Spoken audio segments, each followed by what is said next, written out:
Hey, so today I wanted to show how to SCP a file from a remote server to a local machine that you have. So SCP is for copying files from one machine to another. Probably could do it on the same machine, to be honest. But the trick here is usually when I SCP stuff, when I'm copying stuff from my local machine, from my laptop to a remote server, maybe like a server where I'm running a website or somewhere else where I want to copy a file to a remote location. And the trick here is that I want to copy a file from a remote location to my local machine. So normally with SCP, it would be like SCP and then its path to my file on my local machine. So maybe that would be like desktop and screenshots, and then it would be like 20, yeah, whatever the screenshot would be. So then I could do something like that. Let's say I want it to be like my screenshot .png, blah blah. Let's say that file exists, and then here it would be, let's say my remote server is like my username at my server address.com. Let's say I own this name, and then from there it would be probably the path on remote, something like that, right? So that's copying from my machine to the other. Well, when I'm copying it from my remote machine to my local machine, it's really just the other way around.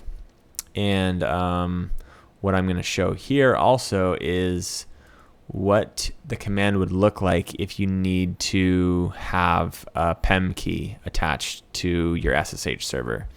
So if you have extra security on it and you need like authentication with a PEM, and you don't have password authentication, so it's passwordless. I don't even know what PEM stands for, but if it's passwordless, then you have a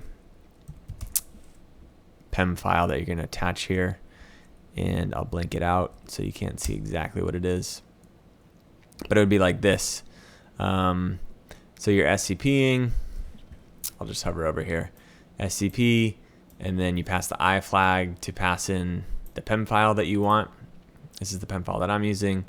And then you pass in the username for the remote machine, the IP address for that machine, which here happens to be really long. And then after the colon, it's going to be the path to the file that you want to get. And then the path to the directory that you want on your local machine to copy it to. And then once you do that, you will be able to find it. So like in this case, it was on my local machine. I wanted to be home directory /dev /tns-gatsby. And then I could find this this tar file here. This would be in this directory. And then I could go from there. But yeah, SCPing is really simple when you think about it.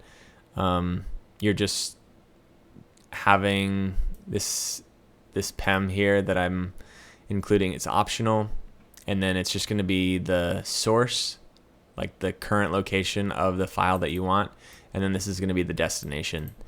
And typically, like I said, I'm copying from my local machine to a remote machine, and if you want to reverse it, that's all you need to do to copy it from remote to local. So that's how you SCP something from a remote machine to your local machine.